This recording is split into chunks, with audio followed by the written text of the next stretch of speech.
کام کرو گے اپنے رب کی جنت میں سلامتی کے ساتھ داخل ہو۔ عبداللہ ابن سلام نے کلمہ پڑھ لیا اور واپس گیا اپنی قوم کے پاس۔ قوم نے پوچھا عبداللہ ابن سلام، ہم نے تو اس لیے بھیجا تھا کہ تو وہاں سے تحقیق کر کے لائے گا اور تیرا ایمان نہیں ڈگمگائے گا، لیکن تو ہم سے بھی کمزور نکلا، تو نے تو دیکھ کر ہی ان کا کلمہ پڑھ لیا۔ تو عبداللہ ابن سلام نے کہا میں کیا کروں، میں نے دنیا کے انسان دیکھے، لیکن جس وقت میں نے نبی کریم صلی اللہ علیہ وسلم کو دیکھا، استبنت انہ لیس بوجہ کاذب، جب مجھے اللہ کے نبی صلی اللہ علیہ وسلم کے چہرے اقدس پر میری نظر پڑ گئی تو میں نے جان لیا کہ یہ کسی جھوٹے کا چہرہ نہیں ہو سکتا۔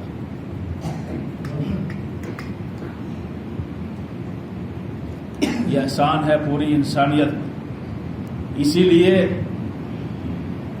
شجر نے، حجر نے، درختوں نے، انسانوں نے آپ صلی اللہ علیہ وسلم کے ساتھ جو محبت کے نقوش چھوڑے ہیں، ان کا ہم تصور بھی نہیں کر سکتے۔ اپنی جانیں قربان کر دی، اپنی اولادیں قربان کر دی، اپنے شوہر قربان کر دیے رسول اکرم صلی اللہ علیہ وسلم کے۔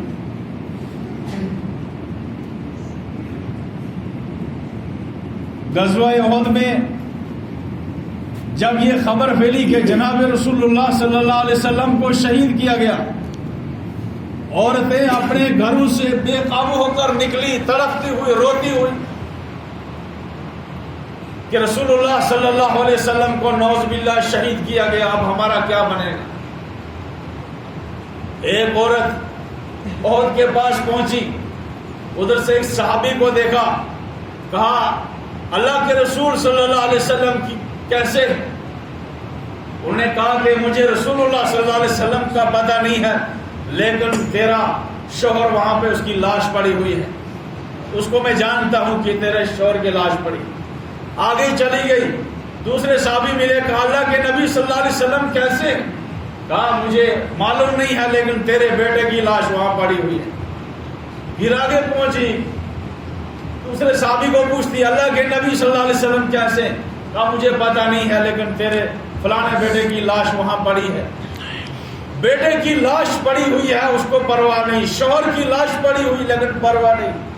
آگے بڑھتی جا رہی ہے اور آگے پہنچ کر جب اس کو معلوم ہوا کہ رسول اللہ صلی اللہ علیہ وسلم صحیح سلامت ہیں، اللہ کے رسول صلی اللہ علیہ وسلم کے پاس گئی اور کہا اللہ کے نبی صلی اللہ علیہ وسلم، آپ کی زندگی کے بعد، آپ کی سلامتی کے بعد تو مجھے سارے زخم بھول گئے، مجھے شوہر کا زخم یاد نہیں، مجھے بیٹے کی جدائی کا زخم یاد نہیں، آپ جب سلامت ہیں تو میرے لیے ساری مصیبتیں برداشت کرنا بہت آسان ہے۔ بزرگوں اور دوستوں، یہ محبت کے وہ نقوش ہیں جن کی مثال دنیا پیش نہیں کر سکتی، اور وہ تو صحابہ کا دور تھا جب صحابہ کرام نے اپنی آنکھوں سے رسول اللہ صلی اللہ علیہ وسلم کا دیدار کیا تھا۔ آج کے دور کی بات ایسی ہے، عشق و محبت کے ایسے واقعات ہیں کہ انسان کا ایمان تازہ ہو جاتا ہے۔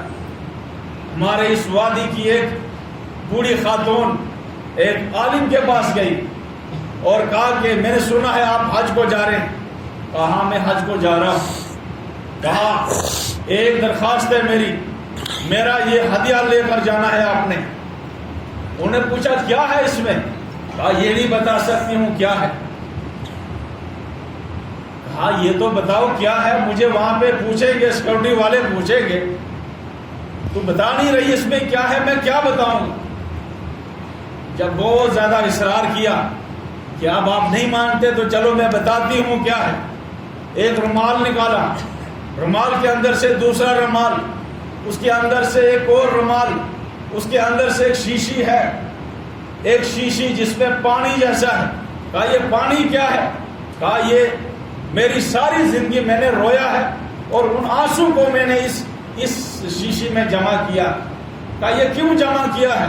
کہا مجھے تڑپ تھی حج کرنے کی، مجھے تڑپ تھی کہ میں جناب رسول اللہ صلی اللہ علیہ وسلم کے روضے اقدس کی زیارت کروں گی، لیکن میں جا نہیں سکی، میرے پاس اسباب نہیں تھے۔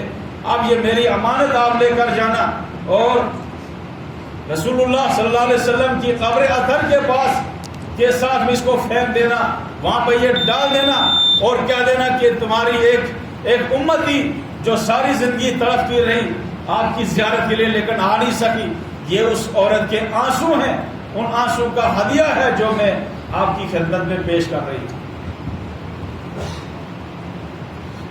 میرے بزرگوں، ہم اور آپ بھی اگر اپنے اندر کا جائزہ لیں گے، ہمارے پاس جو محبت کا ذخیرہ ہے، جو محبت کا خزانہ ہے، جو ایک ایسا قیمتی خزانہ ہے جس سے دنیا کی قومیں محروم ہیں، صرف اس خزانے پر تھوڑی گرد و غبار پڑتی ہے، اس گرد و غبار کو جب ہٹا دیا جائے تو یہ ایمان تازہ ہوتا ہے، یہ عشق تازہ ہوتا ہے۔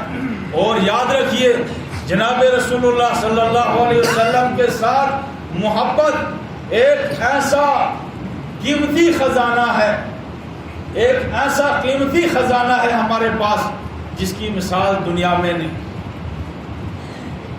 اور اس کی ضرورت ہم تب پڑے گی جب اس کا احساس ہمیں تب پڑے گا جب روز محشر میں جب رسول اللہ صلی اللہ علیہ وسلم فرمایا جب اس سورج کو ایک نیزے کے بقدر قریب کر دیا جائے، ایک روایت میں کہ ایک میل کے بقدر نزدیک کر دیا جائے گا، فرمایا رسول اللہ صلی اللہ علیہ وسلم نے لوگ اپنے اپنے گناہوں کے بقدر، اپنے اپنے اعمال کے بقدر، کوئی ٹخنوں تک پسینے میں ہے، کوئی گھٹنوں تک پسینے میں ہے، کوئی ناف تک پسینے میں ہوگا، اور آپ نے اشارہ کیا کہ کوئی یہاں تک پسینے میں ہوگا۔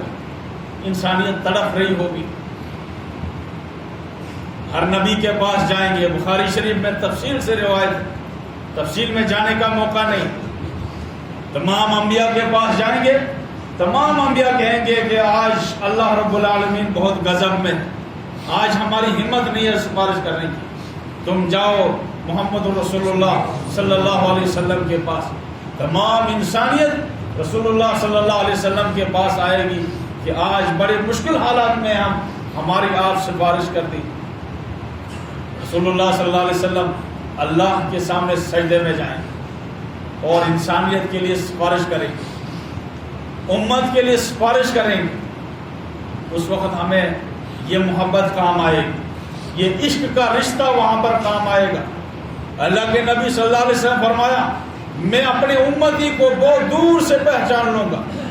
صحابہ کرام نے فرمایا اللہ کے نبی آپ کیسے اتنے دور سے، جہاں کروڑوں اربوں خربوں انسان ہوں گے، کیسے اپنی امتی کو پہچانیں؟ آپ صلی اللہ علیہ وسلم فرمایا تمہارا کیا خیال ہے، ایک میدان میں سیاہ رنگ کے گھوڑے ہیں اور ان میں کچھ گھوڑے وہ ہیں جن کی ٹانگوں پر سفید نشان لگے ہوئے ہیں، تو بتاؤ لاکھوں کروڑوں گھوڑوں میں وہ اپنا گھوڑا پہچانے گا کہ نہیں؟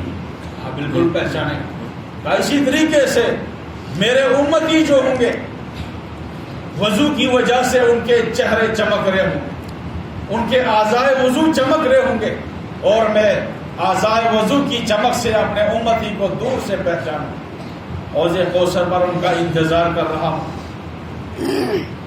بزرگوں یہ جو محبت کا تعلق ہے، یہ جو عشق کا تعلق ہے، آج اس دور میں ایسے ڈکیت، لچے اور لفنگے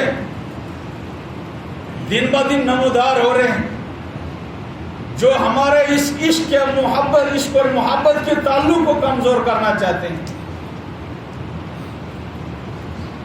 جو اللہ کے رسول صلی اللہ علیہ وسلم کی ذات اقدس پر کیچڑ اچھال کر، غلط الزامات لگا کر امت سے اس رشتے کو کمزور کرنا چاہتے ہیں، جو انسانیت کو تباہ و برباد کرنا چاہتے ہیں، جو پوری دنیا میں فساد پھیلانا چاہتے ہیں، یہ ایسے مجرم ہیں، یہ انسانیت کے دشمن ہیں، یہ سانپ اور بچھو سے بھی زیادہ خطرناک ہیں۔ یہ ملک کا امن و امان درہم برہم کرنا چاہتے ہیں. ان کے ایک ایک لفظ سے، ایک ایک غلطی سے ہزاروں لوگ، ہزاروں مزدور بے روزگار ہو رہے ہیں. ان مجرموں کی غلط کارستانی کی وجہ سے ملک کا امن و امان درہم برہم ہو رہا ہے. اس لیے ملک حالات کا تقاضا ہے، وقت کا تقاضا ہے کہ برسر اقتدار حکومت، برسر اقتدار پارٹی ایسے بچھوؤں کو، ایسے سانپوں کو، ایسے امن کے دشمنوں پر نکیل کس، ورنہ پوری دنیا کا امن و امان درہم برہم ہو جائے. ایک مسلمان اپنے والد کو گالی دی ہوئی اس کو برداشت کر سکتا ہے، ماں کو گالی برداشت کر سکتا ہے. آج تک آپ نے ایسا نہیں سنا ہوگا کہ کسی انسان کے باپ کو گالی دی ہو اور اس نے اپنی جان کا نذرانہ پیش کیا ہو. دنیا میں ایسی مثال نہیں ہے کہ کسی کی ماں کو گالی دی گئی ہو اور اس بیٹے نے اپنی جان کو نچھاور کیا ہو. لیکن ہزاروں مثالیں ایسی ملیں گی کہ اس امتی نے جب اس کے نبی کی عزت پر بات آ گئی، جب اس کی نبی کی آبرو پر بات آ گئی ہے، اس نے اپنی جانوں کا نذرانہ پیش کیا ہے. ہزاروں مثالیں ایسی ہیں اور ہزاروں کروڑوں لوگ ایسے ہیں جن کے اندر ایسا ایمان اور ایسی عشق اور محبت. سارے ہمارے اور آپ کی طرح بے حس نہیں ہے، سب ہمارے اور آپ کی طرح بے حس نہیں ہے. ہمیں تو آواز اٹھانے میں بھی ڈر لگتا ہے، ہم آواز اٹھانے میں بھی ڈر رکھتے ہیں، پتہ نہیں ہمارے ساتھ کیا کیا جائے گا. ہماری اور آپ کی طرح بے حس نہیں ہے. دنیا میں ایسے بھی لوگ ہیں، ہمارے اندر بھی ایسے لوگ ہیں کہ جب اس کے نبی کی عزت پر بات آئے، اس کے نبی کی آبرو پر بات آ جائے تو وہ اپنی جان کا نذرانہ پیش کرنے سے پیچھے نہیں ہٹ سکتا ہے. لہذا امن کا تقاضا ہے، حالات کا تقاضا ہے کہ ایسے مجرموں کو سخت ترین سزا دی جائے، ان کے نکیل کسی جائے، تبھی دنیا میں امن و امان برقرار رہ سکتا ہے. بہرحال ہمارے اندر جو عشق اور محبت کا جو خزانہ ہے، جو دولت ہے، اس کو سنبھال کے رکھیے، اس کی حفاظت کیجیے. کسی لٹیرے کی وجہ سے، کسی لچے اور لفنگے کی بات میں آ کر اپنے ایمان کو کمزور نہ کریں، اپنے تعلق کو کمزور نہ کریں. اگر کسی کی بات میں آ کر ہمارا یہ تعلق کمزور ہو گیا، ہمارا یہ عشق اور محبت کا تعلق کمزور ہو گیا، تو دنیا اور آخرت میں اس سے بڑی تباہی اور بربادی اور کوئی نہیں ہو سکتی ہے، ہم اس کا تصور بھی نہیں کر سکتے. بہرحال یہ اس محبت کے تعلق کو محفوظ رکھیے، اس کو مضبوط بنائے رکھیے. اللہ تعالیٰ ہم سب کو عمل کی توفیق عطا فرمائے، اور اسی عشق اور محبت کے تعلق سے روز محشر میں جب ہمیں ایک ایک نیکی کی ذرے ذرے برابر نیکی کی ضرورت پڑے گی، اس وقت ہمیں یہ عشق اور محبت کا تعلق کام آ جائے اور ہماری آخرت سرخرو ہو جائے. اللہ تعالی ہم سب کی حفاظت فرمائے، پوری امت کی حفاظت فرمائے. امن و